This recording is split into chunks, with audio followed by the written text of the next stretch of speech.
నమ్మకం అమ్మ లాంటిది. మా మీద మీ నమ్మకం మిమ్మల్ని తప్పకుండా అమ్మని చేస్తుంది.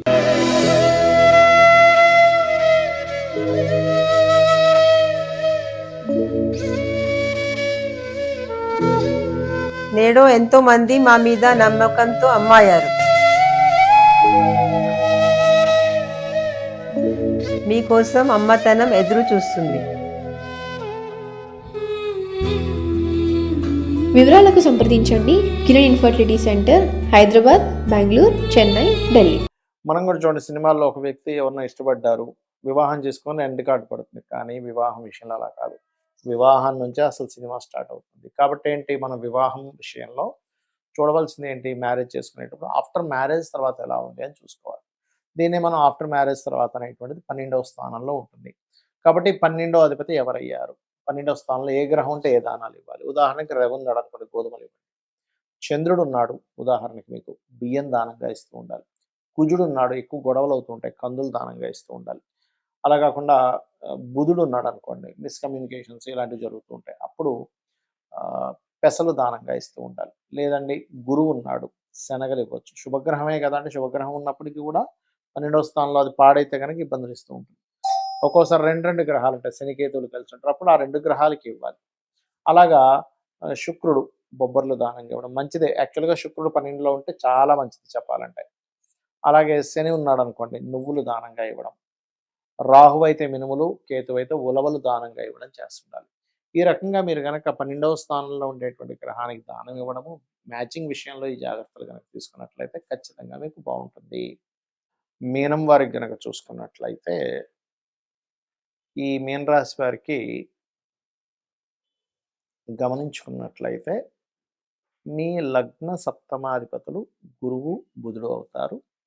దీని మూలంగా మీకు వివాహ జీవితం విషయంలో లేదా వివాహం ఎంపిక చేసుకునే విషయంలో అసలు మీరు ఎటువంటి జాగ్రత్తలు తీసుకోవాలి, వివాహ జీవితం కనుక ఇబ్బంది అవుతూ ఉంటే మీరు ఏ పరిహార మార్గాలు చేసుకోవడం ద్వారా మీరు హ్యాపీగా ఉంటారు అనేటువంటి అంశాలు చెప్తుంది నేనైనప్పటికీ, చెప్పిస్తుంది సాక్షాత్ లలిత అమ్మవారిగా భావిస్తూ, ఆ లలితాంబిక అమ్మవారి యొక్క అనుగ్రహం పరిపూర్ణంగా మీ అందరికీ కలగాలని మనస్ఫూర్తిగా కోరుకుంటూ, ప్రధానంగా ఇక్కడ మీనలగ్నం వారికి కూడా సప్తమాధిపతి లగ్నాధిపతి గురుబుధులు అవుతారు. కాబట్టి వీళ్ళిద్దరి మధ్యని కమ్యూనికేషన్స్ విషయంలో ఏదైనా ఒక నాలెడ్జ్ షేరింగ్ లాగా ఉండగలిగితే వీళ్ళిద్దరు కపుల్స్ ఖచ్చితంగా బాగుంటుంది. అలాగే ఇక్కడ అసలు వివాహ జీవితంలో ఎందుకు వీళ్ళకి డిస్టర్బెన్స్ ఎక్కువ వస్తాయంటే, సీక్రెట్స్ ఏదో దాచిపెట్టారు అనే భావన వీళ్ళకి కలుగుతూ ఉంటుంది. కొన్నిసార్లు అవతల వాళ్ళు సీక్రెట్ దాయాలని రూలే లేదు, కానీ బాధపడతారేమో, ఎందుకు ఇంత అప్పయింది, ఎందుకు అవసరమా చెప్పడం, లేకపోతే ఇంకోటి ఏదో లైఫ్లో ఏదో జరిగింది చెప్పి మళ్ళీ బాధ పెట్టడం ఎందుకు, ఇది అవసరమా అని చెప్పి మనం ఒక్కోసారి చెప్పరు. దాన్ని మనం తీసుకొని కనుక ఇంత సీక్రెట్ దాచేశారు, ఈ హెల్త్ ఇష్యూ ఉంటే దాచేశారు, లేకపోతే ఇంత అప్పు ఉంటే దాచేశారు, లేకపోతే ఇంతకుముందు మ్యారేజ్కి ముందు ఒక ఎఫ్ఐఆర్ ఉంటే దాచేశారు, ఏదైనా కావచ్చు, ఇది అదేం కాదు. ఇలాగ దాచిపెట్టిన విషయం మూలంగా అవి ఎప్పుడైనా బయటపడడం వల్ల ఇబ్బందులు వస్తూ ఉంటాయి. కాబట్టి ఈ యొక్క విషయంలో చాలా కేర్గా ఉండాలి. అలాగే అలా మిమ్మల్ని కంప్లీట్గా అన్నీ ఓపెన్ చేసేమని చెప్పట్లేదు. అంటే అటువంటివి ఏవైనా మళ్ళీ ఫ్యూచర్లో మీకు వస్తాయి, తెర మీదకి వచ్చి మళ్ళీ మీ వివాహ జీవితం ఇబ్బంది అవుతుంది అనుకునేటువంటి విషయాల్లో ఒక చాలా జాగ్రత్తలు తీసుకోవాలి వీళ్ళు. అలాగే మీరు ఎక్కువగా బెల్లము దానంగా ఇవ్వడం, బెల్లం గోవులకు తినిపించడం, నువ్వులు దానంగా ఇవ్వడం చేస్తూ ఉంటే కూడా మీకు వివాహ జీవితం విషయంలో ఇబ్బంది అనేటువంటిది తగ్గుతుంది. దీంతో పాటు కుంభరాశిలో ఏ గ్రహాలు ఉన్నాయనేది చూసుకోండి. ఏమవుతుంటుందంటే, కుంభరాశిలో ఉండే గ్రహాల మూలంగానే మీ వివాహ జీవితం పాడవుతుంటుంది. అంటే ఉదాహరణకి రవి ఉన్నాడు పెద్దవాళ్ళ వల్ల, లేకపోతే తండ్రి రూపంలో, చంద్రుడు ఉన్నాడు తల్లి రూపంలో లేదా అత్తగారి రూపంలో, అంటే వాళ్ళు మీ వివాహ జీవితాన్ని డిస్టర్బ్ చేస్తుంటారు, కానీ ఎవరి వల్ల అవుతుందో అర్థం కాదు, ఎందుకంటే సీక్రెట్ సైన్ అయింది కాబట్టి. ఒక్కోసారి చూడండి, ఎవరో ఏదో మన వివాహ జీవితంలో ఎంటర్ అయిపోయి వాళ్ళు ఇబ్బంది పెట్టేస్తారు, మన వివాహ జీవితం ఇబ్బంది అయిపోతుంటుంది, ఎవరి వల్ల అవుతుందో అర్థం కాదు, క్లారిటీ రాదు. కాబట్టి మీ 12వ స్థానంలో ఉండే గ్రహాలకు సంబంధించిన దానం ఇవ్వడము, మంత్రం చేసుకోవడం చేస్తుంటే ఖచ్చితంగా మీకు బాగుంటుంది. మరియు దీంతో పాటు ఓం శివకామేశ్వరాంకస్త శివా స్వాధీన వల్లభాయ నమః చేయండి, చాలా బాగుంటుంది. ఇక్కడ వివాహం చేసుకునే విషయము మరియు ఈ మ్యాచింగ్ చేసేటువంటి విషయాల్లో ఖచ్చితంగా కొన్ని జాగ్రత్తలు తీసుకోవాలి. అప్పుడు 100% మీ యొక్క వివాహ జీవితం 100% ఆనందదాయకంగా ఉంటుంది. అదేంటో చెప్తాను. పాయింట్ నెంబర్ 1, మీరు వివాహం చేసుకునేటప్పుడు పాయింట్స్ మాత్రం చూస్తారు చాలామంది. 36 పాయింట్‌లకి 18 కలిసాయా? 18 నుంచి ఎంత ఎక్కువ వస్తే అంత బాగుందని ఫిక్స్ అవుతారు. అలా అయితే గనక పాయింట్స్ కలిసిన వాళ్ళు ఎవ్వరు కూడా విడిపోకూడదు.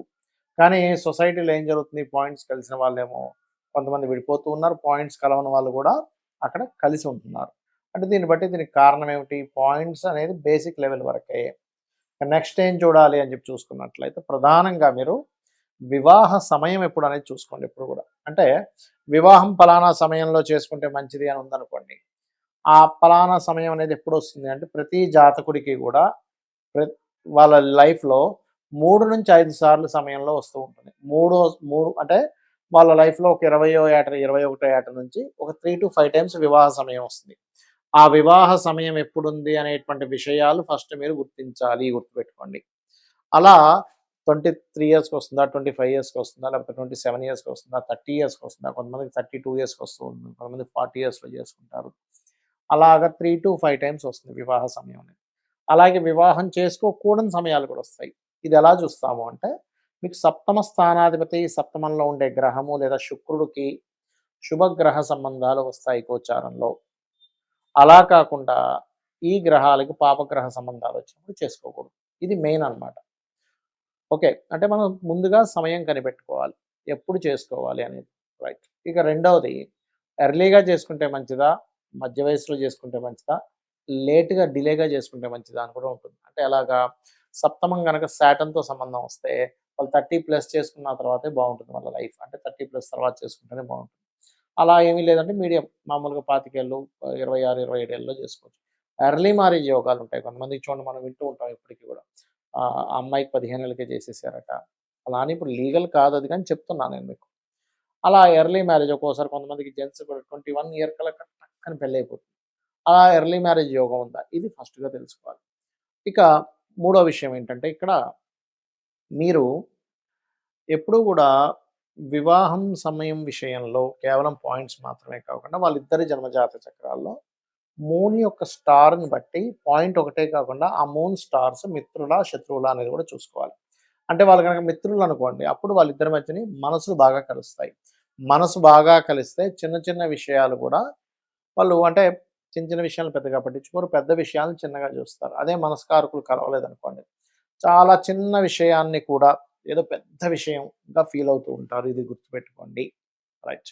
ఇక మరొక విషయం ఏంటంటే ఇక్కడ గమనించినట్లయితే ఇక్కడ చంద్రుడు ఒక్కటే కాకుండా ఆత్మకారకుడు అంటాం, అంటే సోల్మేట్స్ అంటూ ఉంటారు. రవి ఆకర్షణాకారకులు కుజుడు శుక్రుడు ఎంతవరకు కనెక్ట్ అయ్యారు, కేంద్ర కోణాల్లో ఉన్నారా, 2/12 యాక్సెస్లో ఉన్నారా, షష్టాష్టకాల్లో ఉన్నారా చూసుకోవాలి. దీంతో పాటు జీవకారకుడైన గురువు, కర్మకారకుడైన శని మరియు కమ్యూనికేషన్స్ ఈజ్ మోస్ట్ ఇంపార్టెంట్ వివాహాలను. అంటే ఒకరు చెప్పింది ఒకరు వినాలన్నా, ఒకరు చెప్పింది ఒకరికి అర్థం అవ్వాలన్నా సరే కమ్యూనికేషన్స్ కారకుడు చాలా బాగుండాలి, గుర్తుపెట్టుకోండి. అలాగే మరొక విషయం ఏంటంటే ఇక్కడ గమనించినట్లయితే ఈ యొక్క కాంబినేషన్స్ ఇవన్నీ ఒక ఎత్తు అయితే మీరు ఎవరినైతే వివాహం చేసుకుంటారో, అది అమ్మాయిని కావచ్చు అబ్బాయిని కావచ్చు, ఆ వివాహం చేసుకునే వ్యక్తి యొక్క జన్మజాతకంలో ఆఫ్టర్ మ్యారేజ్ తర్వాత ఎలా ఉందని తెలుసుకోవాలి. మనం కూడా సినిమాల్లో ఒక